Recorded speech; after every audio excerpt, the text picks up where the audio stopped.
इतिहास बताता है कि एक दौर वो भी था जब दुनिया भर का खजाना भारतीय बाजारों में इकट्ठा था। भारत को सोने की चिड़िया कहा जाता था। यहाँ के शाही राजा हीरे जवारात पहनने से लेकर सोने चांदी के बर्तनों में खाया पिया करते थे। अब इसी से अंदाजा लग जाता है कि यहाँ एक नहीं बल्कि कई बेशकीमती वस्तुएं हुआ करती थी, जिनकी कीमत कई देशों की इकोनॉमी के बराबर हुआ करती थी। इसलिए आज हम आपको 10 ऐसी ही एक्सपेंसिव चीजों से रूबरू कराने वाले हैं जो भारत के इतिहास का हिस्सा रही है। The नसक diamond.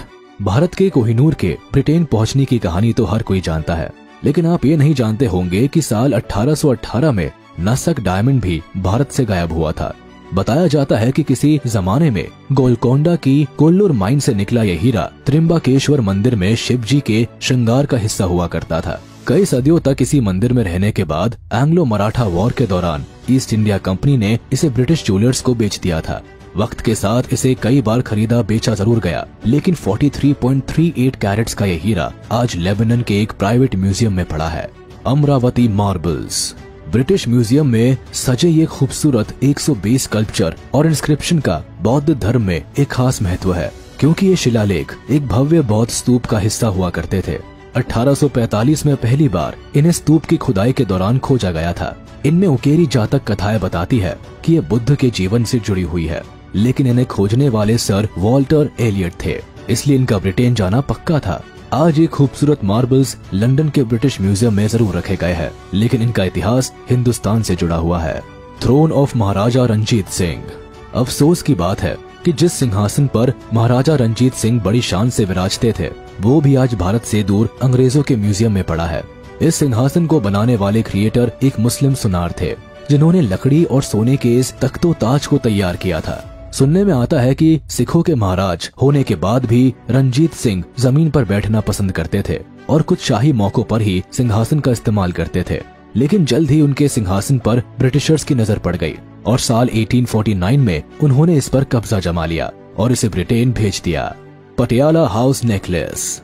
चमचमाते इस नेकलेस को कभी पटियाला के महाराज भूपिंदर सिंह के लिए बनाया गया था। इसे बनाने का काम हाउस ऑफ कार्टियर ने किया था। अनोखी बात थी कि एक कॉलर और 5 चेन के साथ इस नेकलेस में करीब 3000 डायमंड्स जड़े हुए थे।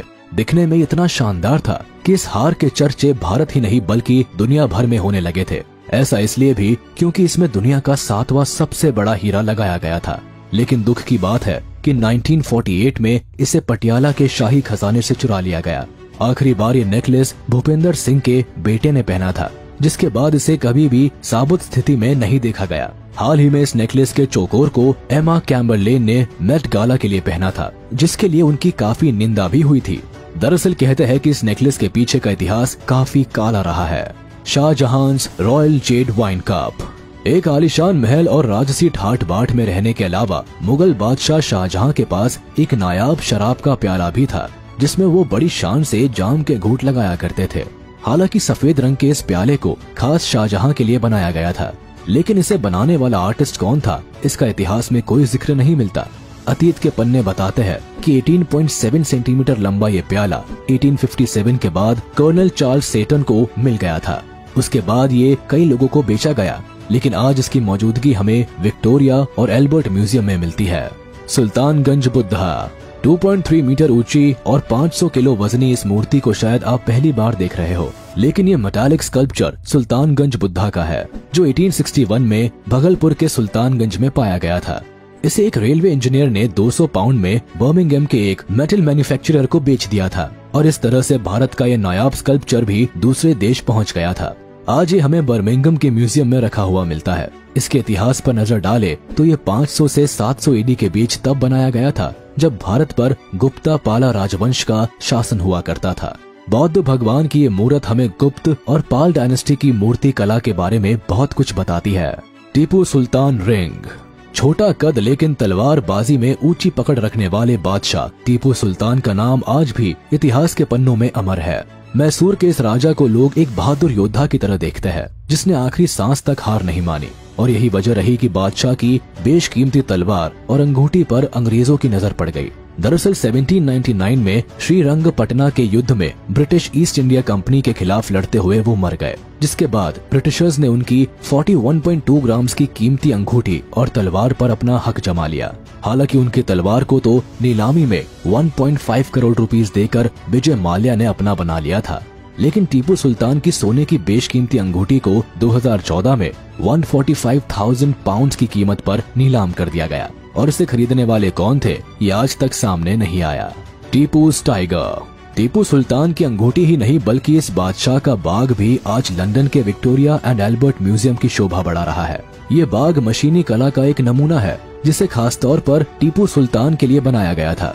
इस मूर्ति में बाघ को एक ब्रिटिश सैनिक को मारता हुआ दर्शाया गया है, जो टीपू सुल्तान की ब्रिटिशर्स के प्रति दुश्मनी का सिंबल था। टीपू सुल्तान के मरने के बाद उनके इस बाघ को लॉर्ड मॉर्निंगटन ने ब्रिटेन भिजवा दिया था और तभी से ये ब्रिटेन की म्यूजियम में रखा हुआ है।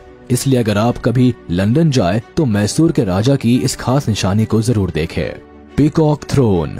मुगलों की शान शौकत और राजसी सत्ता का प्रतीक मयूर सिंहासन को बनाने वाले बादशाह शाहजहां थे। हीरे जवाहरात और सोने से जड़े इस सिंहासन को उन्होंने ताजपोशी के लिए बनवाया था। इसके दोनों हिस्सों में मोर की आकृति के चलते इसे मयूर सिंहासन कहकर बुलाया जाता था। वही फारसी में इसे तख्ते ताउस भी कहा जाता था। शाहजहां ने अपने इस नायाब सिंहासन को आगरा के किले में रखवाया था, जहां शाही दरबार में आने वाले लोग इसकी खूबसूरती को निहारते थे। इस सिंहासन की खासियत थी कि इसमें विदेशों से मंगवाए गए हीरे, अनमोल पत्थर और मणिक जड़े गए थे। मयूर की चोंच पर मोती लगाए गए थे, जबकि उनके सीने में लाल मणिक लगाए गए थे। ये तख्तो ताज अपने आप में मुगलों की शान था, पर अफसोस आज ये सेंट्रल बैंक ईरान के नेशनल ट्रेजर का हिस्सा है। दरअसल सन 1739 में नादिर शाह ने दिल्ली पर कब्जा किया था, जिसके बाद वह मयूर सिंहासन को अपने साथ पर्शिया ले गए। बता दे कि आज इसकी कीमत लगभग 5.5 बिलियन डॉलर्स है। कोहिनूर। इंग्लैंड की रानी के ताज पर सजे कोहिनूर की तार आज भी भारतीय इतिहास से जुड़े हैं। ये खूबसूरत हीरा दुनिया के सबसे बड़े कटे हुए हीरों में से एक होने के साथ साथ सबसे मशहूर भी रहा है। अब मशहूर इसलिए क्योंकि भारत में इसे जिस भी राजा ने अपनाया उसका वंश बर्बाद हो गया। कई लोगों ने इसे शापित ठहराया तो कई इसकी कीमत नहीं समझ पाए, लेकिन ये हीरा भारत के सबसे बेशकीमती खजाने में से एक रहा है। 793 कैरेट के साथ कोहिनूर को सबसे पहले आंध्र प्रदेश के गोलकोंडा क्षेत्र से निकाला गया था। फिर पीढ़ी दर पीढ़ी ये कई डायनेस्टी के पास रहा और आखिर में अंग्रेजों ने जब लाहौर पर आक्रमण किया तो महाराजा दुलीप सिंह से ये हीरा अंग्रेजों के कब्जे में आ गया। इंग्लैंड में इस हीरे ने सबसे पहले क्वीन विक्टोरिया के ताज की शोभा बढ़ाई और आज ये क्वीन एलिजाबेथ के ताज पर सजा हुआ है। दिलचस्प बात है कि अब कोहिनूर 105.6 कैरेट का रह गया है। इसकी करंट कीमत 10 से 12 बिलियन डॉलर्स के करीब है। तो ये थी 10 ऐसी बेशकीमती चीजें जो कभी भारत के खजाने का हिस्सा हुआ करती थी। आज ये देश से दूर लंदन के म्यूजियम में जरूर है, लेकिन इनकी कीमत बहुमूल्य है और कहीं न कहीं भारत आज भी इनकी घर वापसी की उम्मीद लगाए बैठा है। फिलहाल आज के लिए हम आपसे विदा लेते हैं। भारत की अनमोल संपत्ति से जुड़ा ये वीडियो आपको कैसा लगा हमें कमेंट सेक्शन में जरूर बताएं।